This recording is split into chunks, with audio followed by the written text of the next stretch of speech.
پھر وہ ان کتابوں کو چھپ چھپ کر پڑھنے لگی۔ اس کے دماغ کے الجھے دھاگے سلجھنے لگے، پر اب اس سب کا فائدہ نہ تھا۔ وہ جتنا پچھتاتی اب کم لگی۔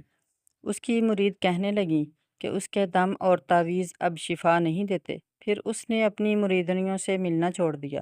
وہ بس اپنے کمرے تک محدود ہو گئی۔ اس کی عبادت استغفار پر محیط ہونے لگی۔ پہلے پہل سب نے اس کا دل بہلانے کی کوشش کی، پھر اسے اس کے حال پر چھوڑ دیا۔ بتا دھیے، تو پڑھی لکھی ہے نا؟ ثانیہ بھی چونکی، جیسے وہ بھی ان کے ساتھ سالوں کا سفر کر کے آئی تھی۔ اس نے آنسو صاف کر کے اس بات میں سر ہلایا۔ بتا، میری مغفرت ہو جائے گی؟ دیکھ، میں مرتی ہوں نہ جیتی ہوں۔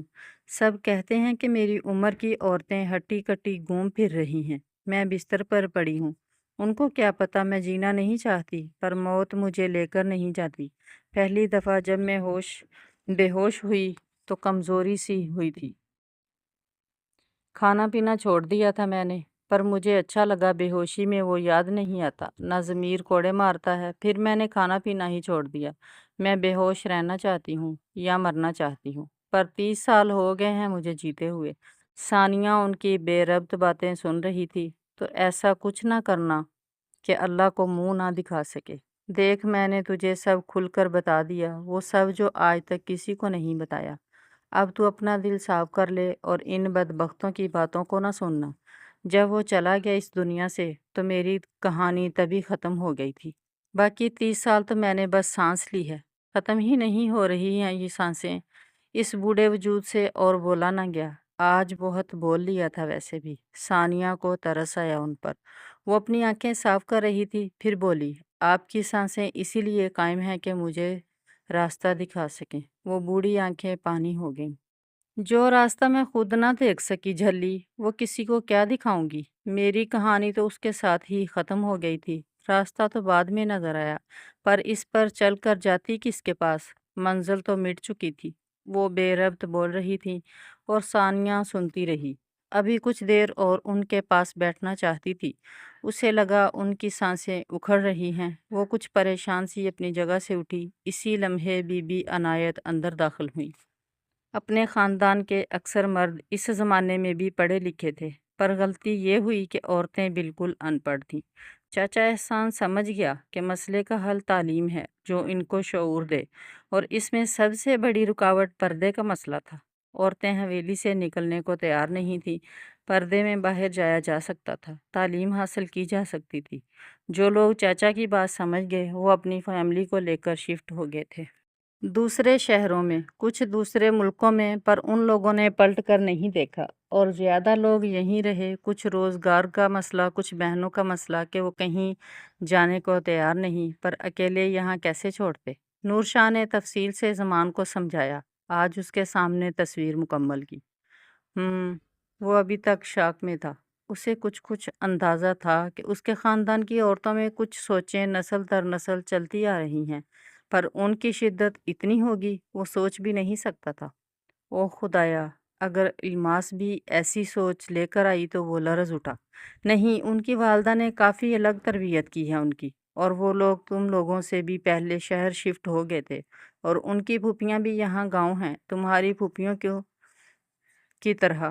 ہاں ہاں ہاں، نور شاہ نے خود ہی مزہ لیا اپنی بات کا۔ پھر کیا کریں بھا، وہ شہر جانے پر تیار نہیں، اور حویلی محفوظ ہے ان کی۔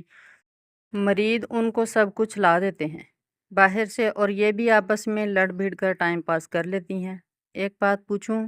ہاں، آج سب پوچھ لے۔ نور شاہ آج فراخ دل بنے ہوئے تھے۔ آپ نے کیوں شادی نہیں کی؟ آج تو بتا دیں کہ کوئی دل کا معاملہ تھا؟ زمان نے چوٹ کی۔ ہاں، تھا دل کا معاملہ۔ میرا دل میرے چاچا سے لگا ہوا تھا۔ جب ان کا انتقال ہوا تھا تو میں شادی کے لائق تھا، ان کی بنجر زندگی کا گواہ بھی تھا۔ پہلے مجھے نورا چاچی پسند تھی، پھر مجھے اس سے نفرت ہو گئی، اور ضد بھی کہ میں شادی اپنے خاندان میں ہی کروں گا، پر چاچے کی طرح نہیں، ایسی لڑکی ہو جو پڑھی لکھی ہو اور باشعور ہو، اور ایسی لڑکی میرے جوڑ کی نہیں ملی۔ اب جب تم اور منور شادی کرو گے خاندان میں تو میں بہت خوش ہوں گا، اور میرے چاچا کی روح بھی۔ بڑی لمبی پلاننگ کی ہے، پہلے ہم لوگوں کو تیار کیا کہ شہر جاؤ، بہنوں کو پڑھاؤ، پھر اب شادی کروا رہے ہیں۔ ہاں، میری اتنی عمر کی کمائی یہی ہے زمان، اور اس کا فائدہ تمہاری آنے والی نسلوں کو ہوگا۔ وہ بچہ پھر سے بھاگتا آیا۔ یہ میرا بچپن ہے، جیسے چاچا مجھ سے جاسوسی کرواتے تھے ویسے میں کرواتا ہوں وہن سے۔ وہ بی بی نورہ کا انتقال ہو گیا چاچا۔ اوہ! زمان ساکت ہوا، شاید سہ نہیں پائی وہ ایک اور نورہ کی تذلیل۔ لو آج یہ باب ختم ہوا۔ نور شاہ نے گہری سانس لی۔ عورتوں کے بیچ چادر پر گٹھلیاں پڑی ہوئی تھی، اور زیادہ تر عورتیں سپارے پڑھنے کے بجائے آپس میں گفتگو کرنے میں دلچسپی رکھتی تھی۔ بی بی نورہ کی زندگی پر تفصیلی روشنی ڈالنے کے بعد اب گاؤں کے حالات حاضرہ پر روشنی ڈالی جا رہی تھی۔ ثانیہ خاموشی سے ایک کونے میں بیٹھی تھی، اسے عجیب وحشت نے گھیرا ہوا تھا۔ بی بی نورہ بھی آخری آرام گاہ میں پہنچ چکی تھی۔ جب وہ اس کے ہاتھوں میں دم دے رہی تھی تو وہ روئے جا رہی تھی، جبکہ be be Inayat be be Noora کو کلمہ پڑھانے کی کوشش میں لگی ہوئی تھی، اور جب کلمہ پڑھ لیا تو بی بی عنایت یوں تھک کر بیٹھی جیسے جنگ ختم کی ہو۔ پھر اس کے بعد سے اب تک وہ کچھ نہ کچھ پڑھ کر بخش رہی تھی۔ گزرے 3 دنوں میں انسیت ہو گئی تھی ان سے۔ انہوں نے سپارہ ختم کر کے رکھا تو ثانیہ نے اپنی الجھن مٹانے کی ٹھانی۔ بی بی ہلکی سی ہوں کر کے وہ دیوار سے ٹیک لگا کر بیٹھ گئیں۔ بی بی نورہ نے مجھے اپنی ساری کہانی سنائی تھی، وہ سر جھٹک کر آہستہ سے بولی۔ وہ سب سے دور ایک کونے میں بیٹھی تھی۔ ہاں، میں ادھر آس پاس ہی تھی، کچھ تو کہہ رہی تھی، میں سن تو نہیں سکی، پر وہ سب کانوں میں پہنچ گیا تھا جو اس سے پہلے یہ سب بیبیاں تمہیں کہہ رہی تھیں۔ ذلت کے احساس سے اس کا چہرہ سرخ پڑ گیا، اس کی آنکھیں بھر آئیں۔ بے سمجھ لوگوں کی باتوں کو دل پر نہیں لیتے پاگل، یہ اتنی بڑی عمر کی عورتوں کو آپ نہ سمجھ کہہ رہی ہیں۔ اس کی آواز میں آنسو گھل گئے۔ سمجھ کا تعلق عمر سے اتنا ہی ہوتا ہے بس کہ جو دیکھا اس سے کچھ نہ کچھ سمجھ لیا، اور ان سب نے ایک محدود دنیا دیکھی ہے اور چند لوگوں کو سنا ہے، اور انہی کی چند لوگوں کی آنکھوں سے دنیا دیکھی ہے۔ وہ دھیرے دھیرے بول رہی تھی، آپ کی سوچ اتنی الگ کیسے ہو گئی؟ ثانیہ ان کو بچپن سے جانتی تھی۔ وہ اپنے کام سے کام رکھنے والی تھی۔ وہ اپنے دن اور رات کا زیادہ حصہ عبادت میں گزارتی تھی، اور باقی کا وقت اپنے گھر کے کاموں میں اور گھر والوں کے ساتھ گزارتی تھی۔ کتابوں نے سنوارا ہے مجھے۔ 5ویں تک تو گاؤں کے اسکول سے پڑھ لیا تھا، پھر اس کے بعد بھا نے کچھ کتابیں لا کر دیں تو بس پھر ایسی عادت پڑی مطالعے کی کہ اب تو سکون نہیں آتا کچھ پڑھوں نہ تو۔ وہ مسکرائیں۔ یہ نور بھا کی پوری لائبریری میں نے پڑھ رکھی ہے، اور اس کے علاوہ وہ مجھے لائبریری سے کتابیں لا کر دیتے ہیں جو پڑھ کر واپس کرتی ہوں۔ سب مشہور رائٹرز کو پڑھ رکھا ہے۔ مستنصر حسین کے سفر نامے پڑھ کر دنیا گھوم لی ہے، اور اب تو بھا نے مجھے ٹیبلٹ میں کتابیں ڈھونڈنا اور پڑھنا سکھا دیا ہے۔ اب اس عمر میں اور تو کوئی شوق نہیں، پر اچھے اسلامک لیکچر سن لیتی ہوں، کوئی کتابیں پڑھ لیتی ہوں، پر مشکل ہوتی ہے استعمال کرنے میں۔ ثانیہ حیران ہونے کے ساتھ مسکرا دی۔ بڑی ترقی ہو گئی ہے۔ ہاں، تو بس پڑھ کر پتہ چلا کہ زندگی گزارنے کے کچھ اصول ہوتے ہیں، اگر ان پر نہ چلا جائے تو انسان خود ہی الجھ جاتا ہے، سکون نہیں پاتا۔ مجھے پتہ ہے تمہاری منگنی ہونے پر یہ سب تمہیں پریشان کر رہی ہیں، پر تم کچھ غلط نہیں کر رہی ہو۔ آپ نے بھی تو شادی نہیں کی ہے۔ اگر آپ کی سوچ ان سے الگ تھی تو آپ نے کیوں نہیں کی؟ وہ اپنے دل کی بات زبان پر لے آئی۔ ہاں، اس ماحول میں ہو نہیں سکی۔ اب دل عبادت میں لگتا ہے، اب خواہش نہیں ہے، پر اس کا مطلب یہ نہیں کہ اب میں کسی اور کو بھی نہ کرنے دوں۔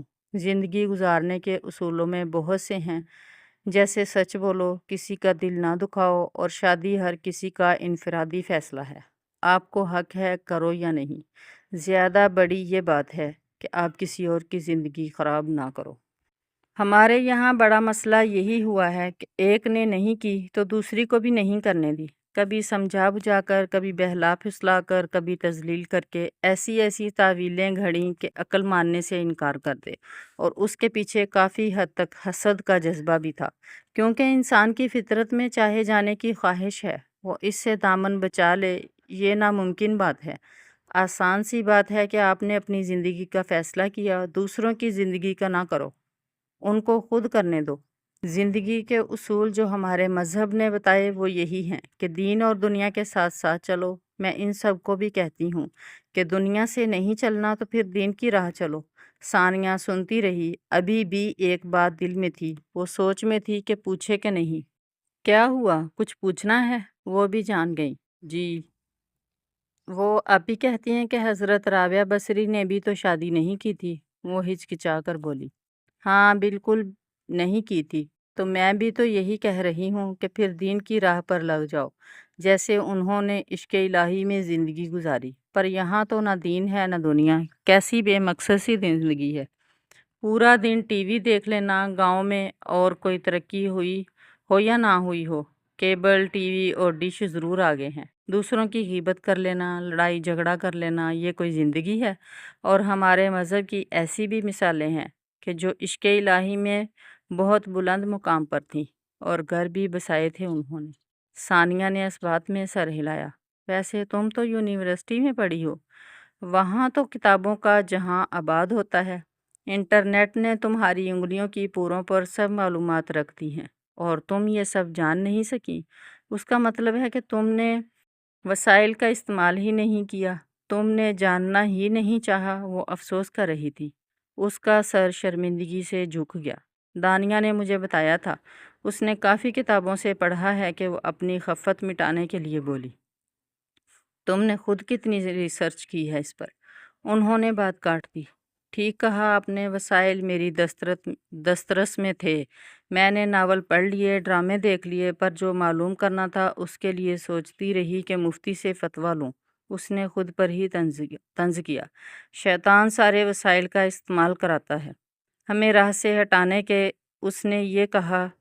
اس نے وہ کہا اور ہم سنی سنائی باتوں پر ایمان رکھ کے چلتے جا رہے ہیں، چاہے صحیح ہوں یا غلط، بس ریسرچ نہیں کریں گے۔ وہ اسے شرمندہ دیکھ کر چپ ہوئیں، پھر گہری سانس لے کر بولیں، عجیب بات نہیں ہے کہ تم یونیورسٹی سے ماسٹرز کر کے مجھ سے بات کر کے اپنی ذہنی کشمکش سلجھا رہی ہو۔